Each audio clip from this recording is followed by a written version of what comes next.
Olá pessoal, sejam bem-vindos a mais uma aula de indicadores hospitalares.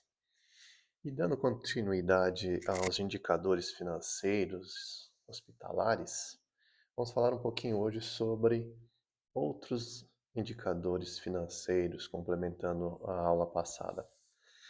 Nessa aula, nós vamos falar um pouquinho sobre liquidez, retomando a parte de liquidez, falar sobre rentabilidade e endividamento.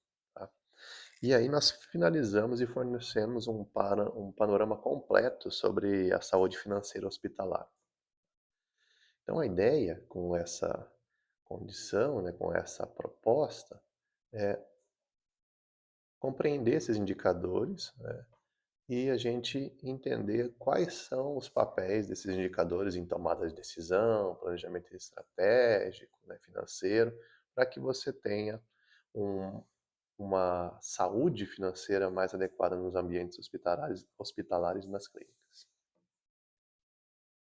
Então, relembrando o que a gente viu na aula anterior, né, falando sobre liquidez, né, o que que é liquidez, né, o que que ela faz, né?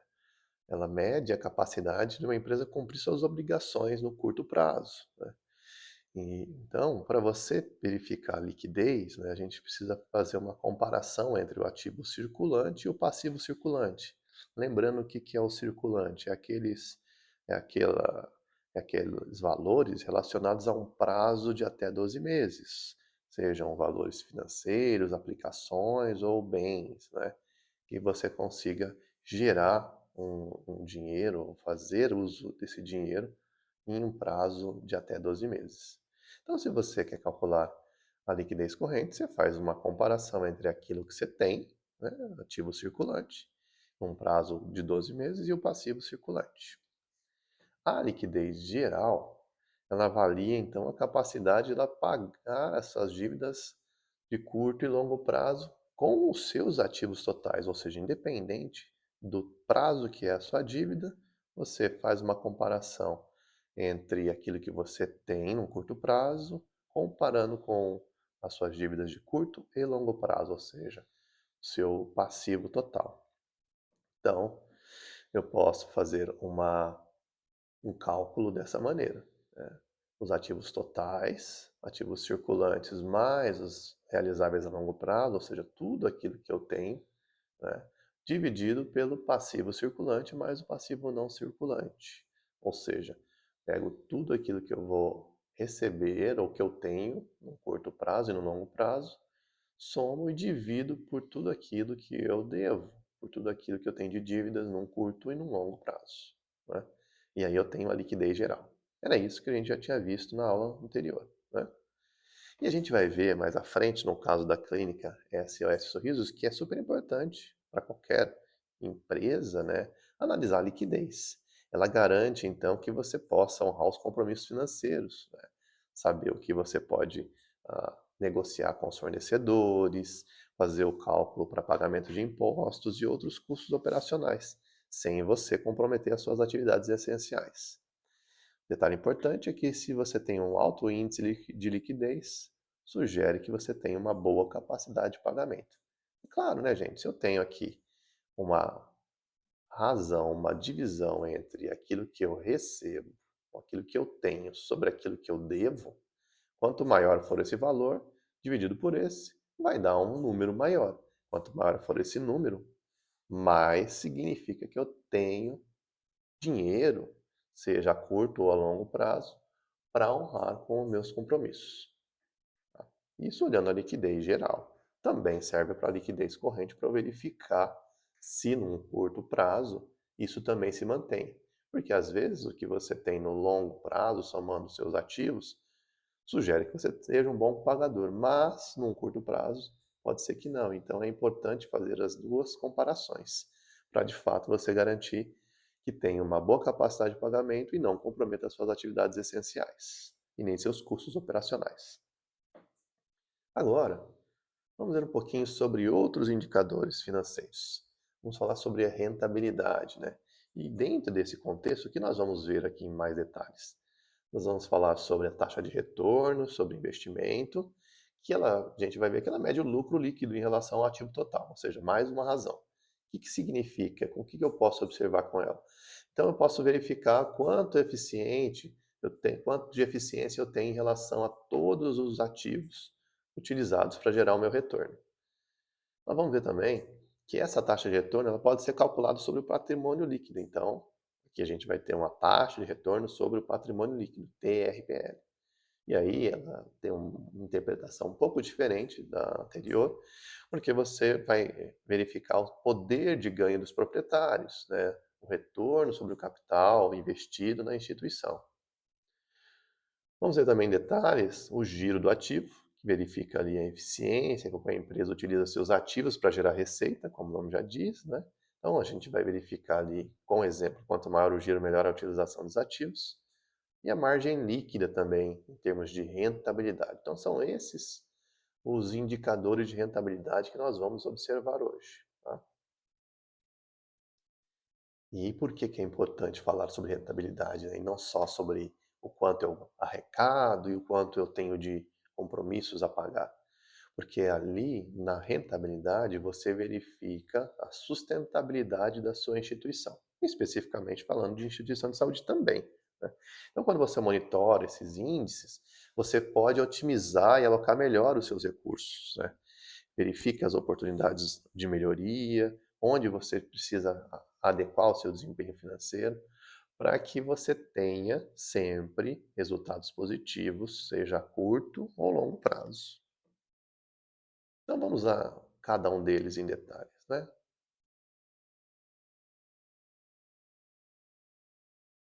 Tá?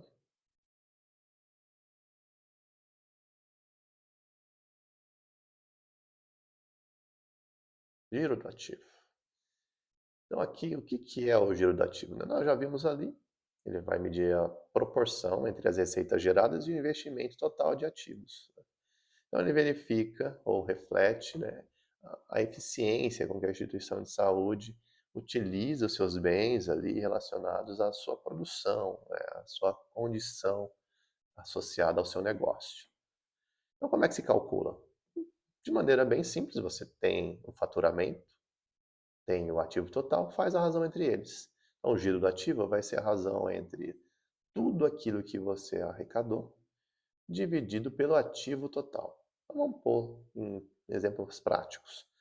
Se uma clínica odontológica possui 2,5 milhões em ativos totais e um faturamento anual de 5 milhões, dizemos que seu ativo girou duas vezes, ou seja, o giro é 2. Basta pegar os 5 milhões, dividir por 2,5 milhões, nós vamos ter o valor 2. Esse é o giro. Então, quanto maior esse giro, o que significa? Mais eficiente os ativos estão sendo utilizados para gerar receitas. Sempre que eu tiver um valor maior do que um, significa que eu tenho uma gestão de produtividade, uma qualidade muito melhor em relação às minhas organizações, os meus planejamentos na área da saúde, né, na área da gestão relacionada à saúde. Para a gente considerar esse giro do ativo como sendo um indicador, a gente pode entender da seguinte forma, né? Ele, ele é fundamental sob o ponto de vista que se você tem vários equipamentos caríssimos na instituição, no seu hospital, né, esse alto custo ele tem que representar ganhos para você, ele tem que retornar e ter ganhos significativos. Então, se você tem esses ativos em constante uso e gerando receita, significa que você vai ter investimentos significativos ou giros desses produtos, né? Giro desses equipamentos. Vamos ao próximo indicador aqui. Margem líquida. Como nós já falamos, mas reiterando aqui, ela quantifica, então, o lucro líquido em relação ao faturamento, ou seja, a receita, ou seja, o quanto que você arrecadou ao todo. Ela, então, verifica ali o quanto de cada real de receita se transforma em lucro, após você tirar todas as despesas, né? Considerando, inclusive, nessa retirada, os impostos, ou seja, então, de tudo aquilo que você arrecada, Você tira todos os seus custos envolvidos, inclusive os impostos, e aí você verifica o quanto cada real daquilo que você arrecadou se transforma em lucro. Então você faz uma comparação entre o teu lucro e aquilo que você arrecadou. A margem líquida, portanto, vai ser essa razão. Pega o teu lucro líquido, né, ou seja, tira tudo aquilo que você gastou, que você tem de custo, e divide pelo faturamento, ou seja, tudo aquilo que você arrecadou. Exemplo, se você tem um faturamento de 15 milhões no hospital e um lucro de 500 mil, ou seja, isso aqui foi obtido depois de tirar todos os custos e impostos envolvidos desse faturamento. Esse é o teu lucro líquido. Portanto, você tem a razão de 500 mil sobre 15 milhões te dando a margem líquida, que nesse caso vai ser de 3,33%. Se eu pego 500 mil e divido por 15 milhões, nós encontramos 0,033333. Se eu coloco em porcentagem, dá 3,33%. Qual a vantagem? Por que essa medida é importante? Porque se a gente tem esse valor muito alto, ou seja, quanto maior esse valor, mais eficiente é a nossa gestão, que obviamente é fundamental para a sustentabilidade e crescimento da empresa. Em termos práticos, quanto maior esse valor, mais lucro eu tenho em relação ao meu faturamento. Basicamente é isso. E, obviamente, o lucro líquido significa aquilo que sobra para mim de ganhos. Então, quanto maior for esse percentual, maior for essa margem, mais eficientes estão sendo os meus custos e as minhas despesas estão sendo controladas e sobrando mais para mim em relação àquilo que foi arrecadado. Então, lembrando de novo, no contexto hospitalar, se a gente tem lá sempre custos operacionais muito altos, né, envolvendo ali desde consultas, pagamento de funcionários, com manutenção de equipamentos, né, a margem líquida vai ser sempre um indicador ali para você de uma gestão adequada. Ela vai verificar, a partir dessa informação de maneira indireta, como estão as suas despesas, as contenções delas e também a otimização dos processos para a geração de receita.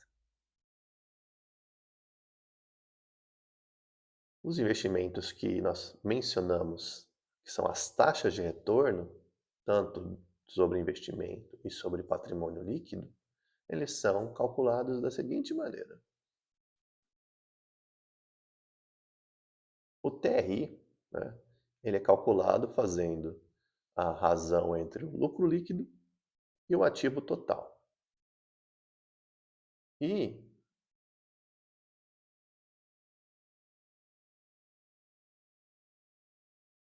o TRPL, que é a taxa de retorno sobre o patrimônio líquido, ele faz a razão entre o lucro líquido e o patrimônio líquido. Então, observe que o que é comum tanto na taxa de retorno de investimento quanto na taxa de retorno do patrimônio líquido é o lucro líquido envolvido nessa relação.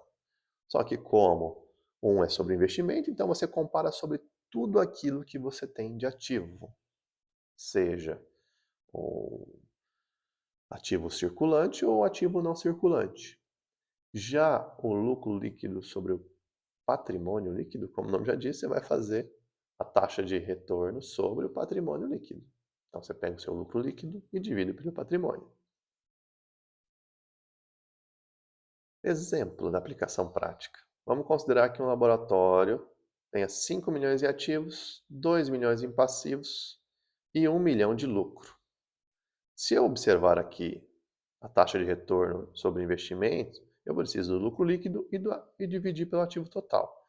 Bom, eu tenho aqui o meu ativo total, 5 milhões, e também tenho o meu lucro. Então basta fazer 1 dividido por 5, ou 1 milhão dividido por 5 milhões, que me retorna 0,2 ou 20%. E a minha taxa de retorno do patrimônio líquido, para encontrar 33%, eu tenho que ter o meu patrimônio líquido.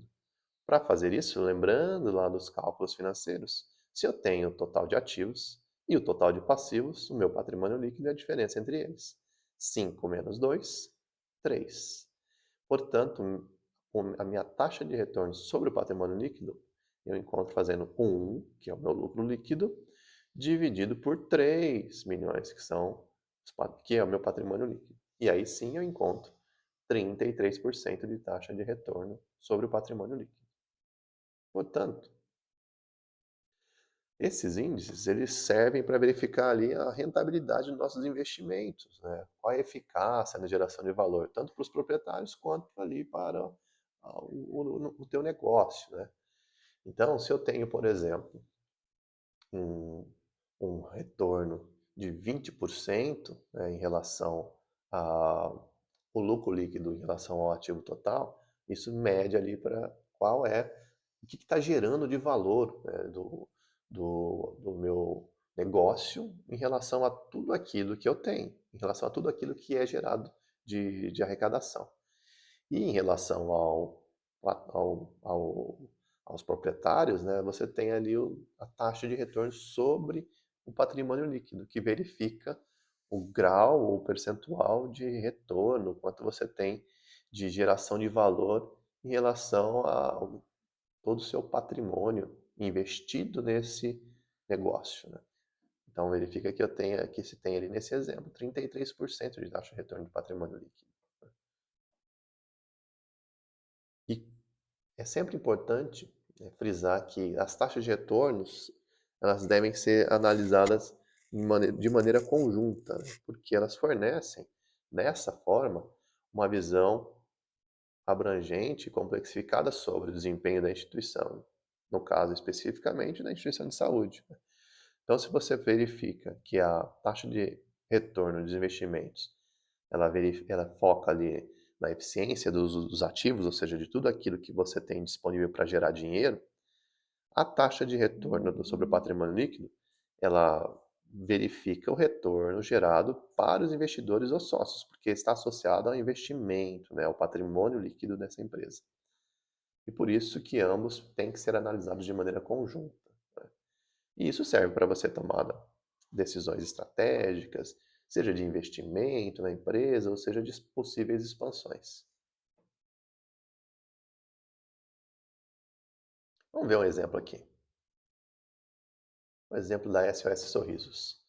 Uma clínica de odontologia chamada SOS Sorrisos possui bens e direitos no valor de R$ 1.200.000 e evidencia obrigações no montante de R$ 600.000 com fornecedores. Então veja, tem ali os seus bens e direitos, 1.200.000, dívidas, 600 mil, né, envolvendo ali fornecedores, aluguéis e impostos. Considerando que a clínica obteve um lucro de 120 mil no período, qual o retorno do investimento e do capital próprio? Ou seja, você quer saber a- as taxas de retorno, seja de investimento ou do patrimônio líquido, né? Observe os dados que nós temos aqui. Os nossos dados envolvem o ativo total, 1.200.000, obrigações 600 mil, que é o passivo, lucro líquido de 120 mil e, portanto, se eu fizer aqui a diferença entre as obrigações e o ativo total, eu tenho meu patrimônio líquido, né? Fazendo o cálculo tanto da taxa de retorno sobre investimento, pego o lucro líquido sobre o ativo, quanto a taxa de retorno sobre o patrimônio líquido, que pega o lucro líquido sobre o patrimônio líquido, eu tenho o seguinte: 10% é a taxa de retorno sobre investimento, se eu pegar 120 mil e dividir por 1.200.000, e 20% é a taxa de retorno sobre o patrimônio líquido, que é 120 dividido por 600 mil, né? E aí o que que eles indicam? Indicam a eficiência clínica, né, da geração de lucro em relação aos seus ativos e em relação ao capital próprio investido. Então você verifica ali que o retorno para os sócios ou para os proprietários dessa empresa gira em torno de 20%.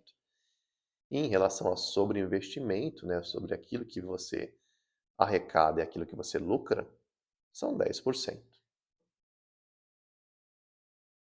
Agora vamos falar sobre endividamentos, né?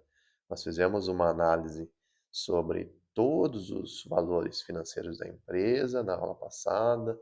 Nesse início de aula até aqui, nós falamos sobre aquilo que se arrecada, os valores de rentabilidade, os valores que envolvem ganhos. E aqui nós vamos tratar de endividamento, que são importantes também para se fazer uma análise da estrutura do capital da empresa, né? Então, o primeiro deles é o endividamento total, que verifica ali o percentual, a proporção de recursos tomados de terceiros em relação ao que você tem, em relação ao seu ativo. Se eu pegar então e calcular assim a razão entre o passivo e o ativo, eu encontro o meu endividamento total. Ou seja, tudo aquilo que eu tenho de débitos ou a dever, dividido por tudo aquilo que eu tenho de ganhos, eu faço o cálculo dessa razão e encontro o endividamento. Olha o exemplo aqui. Se um hospital tem ativos de 10 milhões e passivos de 6 milhões, ele possui um endividamento de 60%. Ou seja, esse endividamento aqui são financiados por capital de terceiros, não são meus. E 40%, que envolve a diferença entre os 6 milhões para os 4 milhões, que é o que sobra para mim aqui, né, em relação a essa diferença de tudo aquilo que eu tenho de ativo, circulante, não circulante, passivo, circulante, não circulante, eu tenho 40% financiado com recursos próprios e 60% de endividamento financiado com capital de terceiros. Eu posso também verificar qual é o grau de endividamento, né? Quando eu faço isso, eu avalio a participação do capital de terceiros em relação ao patrimônio líquido, né? E não em relação ao ativo. E aí verifica ou mede, né, a dependência dessa instituição, desse hospital, dessa clínica, em relação ao capital do outro, né, em relação ao capital de terceiro. Então, o grau de endividamento, você pega lá o quanto você deve, o seu passivo, e divide pelo patrimônio líquido. Então, vamos considerar o mesmo caso aqui, o mesmo hospital. Possui um grau de endividamento de 150%, por quê? Porque se ele tem 6 milhões de dívidas e ele tem um patrimônio líquido de 4 milhões apenas, que é encontrado fazendo o quê? Ativos menos passivos. Você tem que a razão te dá 150%. Ou ainda, o que significa isso? Que cada real de capital próprio tem R$ 1,50 de capital de terceiros financiando o teu hospital, a tua clínica, né? A tua instituição ali. Então, observa ali a comparação, né? Então, você tem essa relação de endividamento. E na composição de endividamento, você pode fazer esse tipo de medida também, né, que verifica ali a proporção das obrigações de curto prazo em relação às obrigações totais. Ou seja, você verifica ali quanto é a tua dívida no curto prazo, chamado passivo circulante, até 12 meses, dividido ou comparado com todo o teu passivo, toda a tua dívida. Passivo circulante mais o não circulante. Então, o total desse hospital, desse mesmo exemplo, de dívidas é de 6 milhões. Vamos considerar que desses 6 milhões, 1,5 milhão é de curto prazo, ou seja, um passivo circulante. Então, a composição de endividamento eu encontro fazendo 1,5 milhão dividido por 6 milhões, que dá 25%. Ou seja, a dívida, ou o perfil dela, é de 25% de curto prazo e 75% de longo prazo.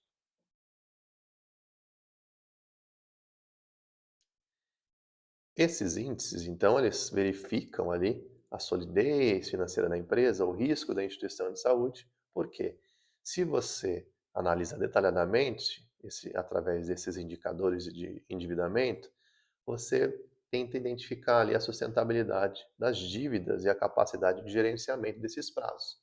Exemplo, se você tivesse uma composição do endividamento aqui de muito alta para os valores de curto prazo, talvez fosse interessante você negociar esses endividamentos ou seu passivo circulante, ou aqueles que fossem possíveis, para um longo prazo, para você não comprometer a tua capacidade de custos operacionais da empresa e de faturamentos e aos seus ativos ao longo de um espaço de tempo muito curto, né?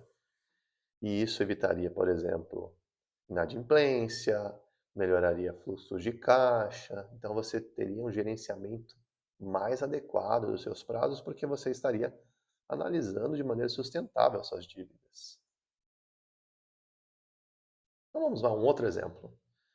Vamos analisar o patrimônio da Márcia Farmácia desse empreendimento. Vamos considerar o seguinte caso. Esse estabelecimento possui ativos no valor de 5.200.000, passivos no montante de 2.600.000, sendo desses 2.600.000, 2 milhões no curto prazo. Então veja o passivo, passivo circulante e não circulante, e aqui o passivo circulante. Qual o endividamento e a sua composição, né, Márcia Farmácia? Vamos fazer um diagnóstico então da situação patrimonial do estabelecimento.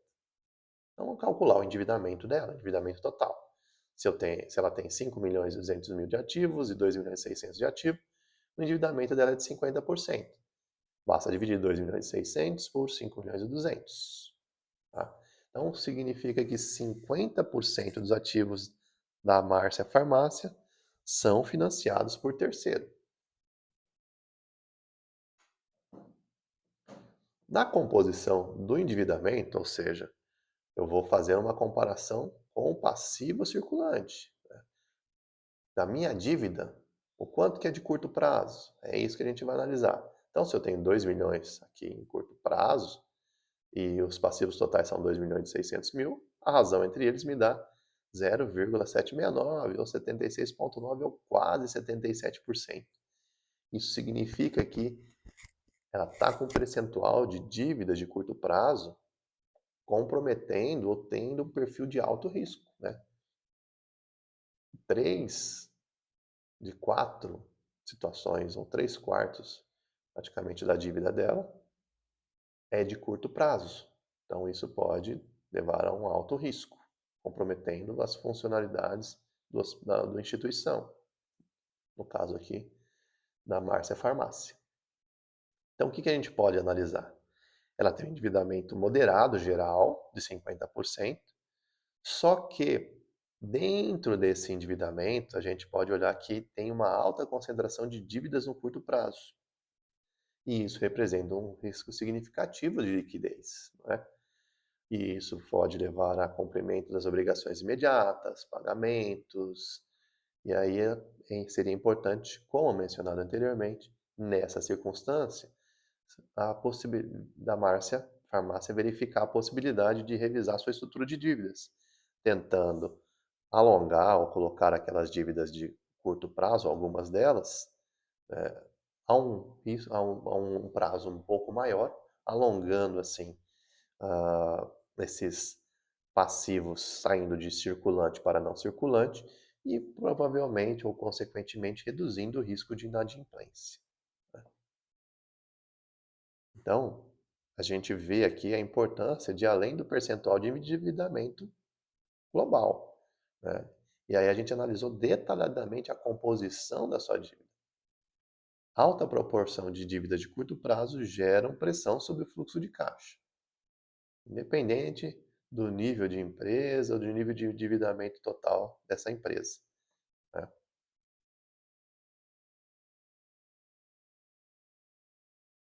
Então, para finalizar, o que seria interessante nós observarmos e considerarmos quando fôssemos utilizar indicadores financeiros para analisar a saúde de instituições hospitalares ou clínicas, né? Fazer um monitoramento constante. Então você pode criar um dashboard financeiro e fazer o acompanhamento diário, semanal desses indicadores. Isso te aproxima mais das tomadas de decisão, né? Você fica mais ciente das gestões e dos riscos que o teu negócio, ou que a empresa que você atua, podem estar comprometidos. Faça um planejamento estratégico, ou seja, esses índices não servem só para você ficar observando ali de maneira visual, mas eles podem servir para decisões de investimento, né? Podem auxiliar em decisões de expansão do teu negócio, gestão de custos, né, otimização desses gastos. Ele auxilia, você pode ter benefícios em relação ao fluxo de caixa, você pode ter um fluxo de caixa mais otimizado, porque se você prioriza uma gestão eficiente de recebíveis e pagamentos, você mantém a liquidez da sua empresa, né? E aí você tem condições de analisar melhores cenários, auxiliando inclusive os planejamentos estratégicos. E quando necessário, revise suas dívidas. Analise a composição do endividamento, busca renegociações para prazos mais longos quando elas são mais curtas e comprometem a tua composição de dívida num passivo circulante muito comprometedor ou um percentual muito alto comparado com todas as suas dívidas. E por fim, então, meus caros, a gestão financeira exige atenção contínua a esses indicadores de liquidez, rentabilidade e endividamento. Quando nós entendemos de uma maneira mais aprofundada esses números, a gente investiga ou tem um raio-x, né, da saúde da instituição. E aí eu posso encontrar quais caminhos de maneira sustentáveis eu vou escolher para ter um crescimento adequado, né, enfrentar os desafios e ter resiliência num cenário tão competitivo e tão oneroso. É isso, pessoal. Obrigado pela atenção.